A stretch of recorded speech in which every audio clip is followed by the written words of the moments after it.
Magandang araw po sa inyo lahat. Ako po si Doc Arky De Leon, the Dental Architect. At ang pag-uusapan natin ngayon ay ang root canal treatment o root canal therapy. Okay, daming tanong tungkol dito. Una sa lahat, maganda mapanood nyo po muna yung video natin na bago ito, yung tinatawag nating paano ba namatay ang ngipin. Kasi ginagamit naman po talaga ang root canal treatment madalas pag namatay na po ang ngipin. So, pag napanood nyo po yun, mas maintindihan po natin to. Pero recap lang po, pag namatay ang ngipin, madalas nagkakaroon ng nana. Kasi naglalaban yung white blood cells, yung immune system nyo, tsaka yung bacteria. Dahil naglaban sila, namatay na dugo, namatay na cells, kung ano mang namatay na nasa loob ng pulp, magkakos siya ng abscess sa baba. Paminsan, hindi kailangan may bacteria, paminsan namatay lang talaga yung ngipin nyo dahil sa trauma. Nagkakos po siya ng periodontitis, ito po yung abscess. Doc, bakit sinasabi ng dentista, hindi na daw kaya ng pasta? Root canal na daw. Okay? Mali po yung pagkakaintindi natin doon. Ang gustong sabihin po talaga ng dentista ay hindi na po kaya ng pasta lang. Kailangan nyo po munang ayusin yung pulp, which is maayos natin gamit ng root canal treatment. So, kailangan mo natin ayusin yung ugat bago natin pastahan. Kasi tandaan natin, ang pasta ay pang-ayos ng enamel at ng dentin lamang. Hindi po kayang ayusin ng pasta ang pulp. So, pag naapektuhan na po ang pulp, hindi na po kaya ng pasta lang. Kailangan na pong ayusin yung pulp. After ng root canal, papastahan nyo rin po yung butas na nagawa. So, dito, pasta. Dito naman, ang gagawin ay root canal therapy naman. Kasi po, pag pinastahan nyo po yan, tinakpan nyo po ito nang patay ang ngipin nyo po. Sinasabi ko nga sa inyo, as long as may bacteria dyan or may patay na pulp, yung inflammation, yung dugo, papasok ng papasok dyan. Problema, ang bacteria, alam natin, dumadami yan. Okay? Dumadami yung bacteria. Namatay yung dugo mo, magkakabacteria yun. Dadami yan. So, dahil dumadami siya, ngayon, tinakpan mo yung butas na nilalabasan niya dahil pinilit nyo si dentista na pastahan na lang, imbis na i-root canal, hindi makalabas yung bacteria. So, ano mangyayari? Sobrang tataas yung pressure. Kaya yung pinastahan ng patay ng ngipin, lalong sasakit. Lalong sobrang mamamaga. Paminsan namamaga yung mukha dahil hindi makalabas sa butas, dito siya sa lalabas sa buto. Dahil lumabas siya sa buto, lalong namaga ang mukha niyo po. Kaya po, sinasabi ng dentista, hindi na kaya ng pasta lang. Kailangan natin ayusin yung pulp. Kaya siya tinawag ng root canal therapy or root canal treatment dahil ito ang parte ng ngipin na roots.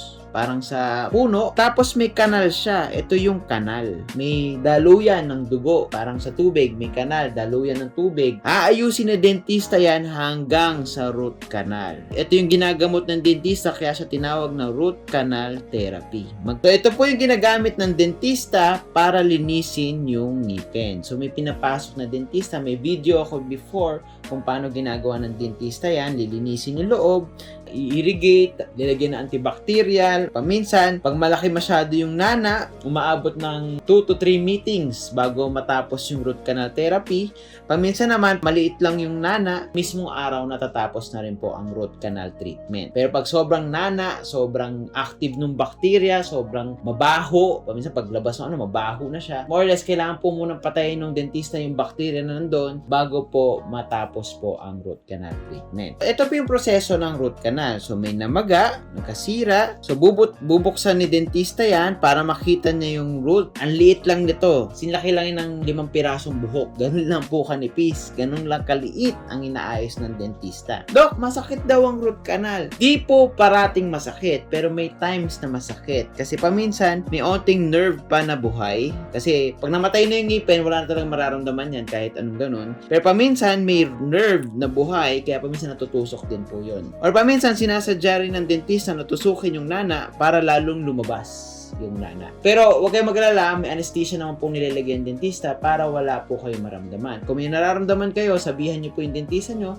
na, Doc, palagyan ng anesthesia, may nararamdaman ako. So, gagawa ng paraan niya ng dentista para mawala. Sabi nga natin sa kabilang video, hanggat may nana yan, every time na kumakagat ka, masakit. Dahil natanggal na yung bacteria, natanggal na yung infection, tsaka lang po gagaling yung buto. Pero, syempre, kailangan din po namin takpan yun. So, pag hindi namin tinakpan yun, magbubuo magbubuo lang ulit yung bacteria. Magbubuo lang po yung infection.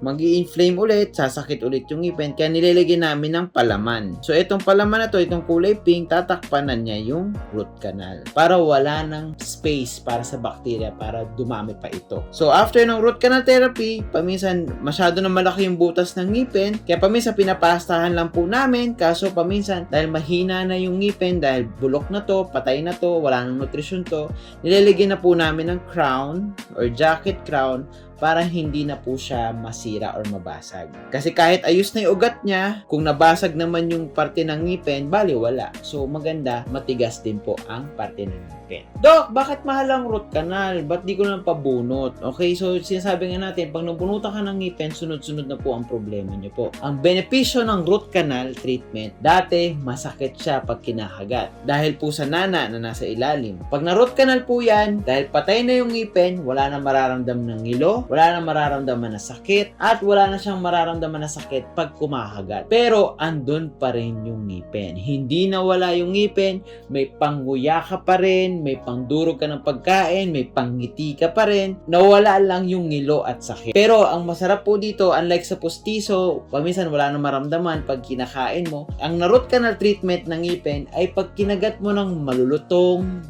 sasarap na karne, yung mga chewy, nararamdaman pa rin niya yung ligaya na binibigay ng pagnguya ng pagkain. Dok, gaano ba katagal ang root canal treatment? So, depende po yan. Kung tatagal yung crown o yung enamel, yung ulo ng ngipin ay tatagal po ang root canal ng mahabang panahon. Paminsan 12 years, 15 years. Pero paminsan, ang ganda ng root canal treatment, pero nabasag yung ulo, bali wala. So, dun po mag-fail siya. Kaya paminsan, madalas jacket crown na po namin para tumagal yung buhay ng root canal treatment. Dok, ba't ganon? Na root canal na siya, pero bakit sumasakit ulit? Kasi meron tayong tinatawag na accessory canal. Okay, ito yung parang nagba-branch out. Paminsan, mahirap po talaga makita to. Yung mga accessory canal, mas maliit pa sa buhok. Paminsan, hindi nakikita lahat ng dentista, doon nanggagaling yung infection.